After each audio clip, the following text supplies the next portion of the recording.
Hello guys, kamusta po ang buhay natin dyan sa Pilipinas? Share ko lang sa mga gusto pong pumunta dito ng Korea. Dapat po ang loob nyo buo. Kasi may nakita akong post dun sa GC. Ang sabi niya, bakit daw ganun? Kararating lang daw nila kasi gagaling lang nila sa training center. Diretso na sila sa trabaho.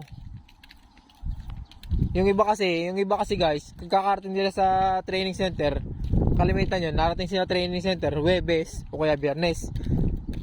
Hindi kalimitan, hindi sila pinagtatrabaho, Lunes na sila pinagtatrabaho. Ay yung isa, pinagtrabaho siya ng siguro, Huwebes siguro yung pinarating. Tapos nagre-reklamo siya sa GC. Bakit daw ganun, kararating lang nila, pinagdiretso trabaho na agad. Naunawa ko naman kung bakit siya nagreklamo kasi pagod na talaga ang biyahe. Pagod talaga ang biyahe.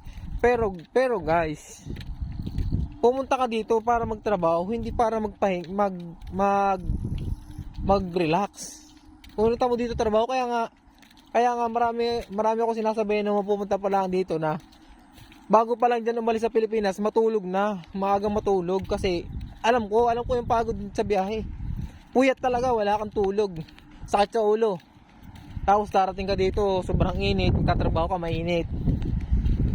Kaya naunawa ko naman yun. Pero ang pangalawa pa niyang nirereklamo, minumura daw siya ng Koreano.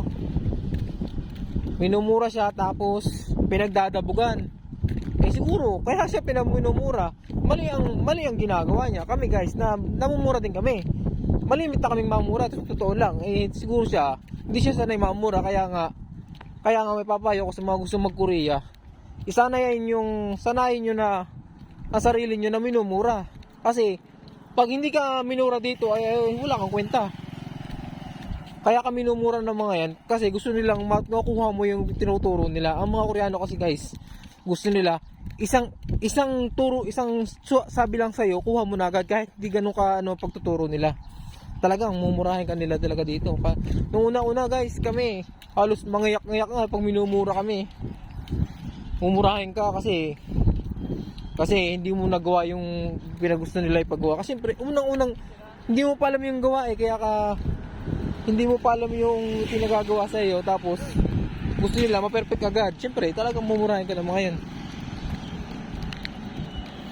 Kaya guys, pag pumunta kayo dito sa Korea, i-prepare nyo yung inyong loob na minumura kayo dito. Sanayin nyo. Ang gawin nyo na lang technique, pasok sa kabilang tenga, labas sa kabila. Ganun lang. Ganun ginagawa namin. Minumura talaga kami dito. Hindi naman sila nananakit. Mura lang talaga. O kaya pag dadabugan ka, talagang ganun.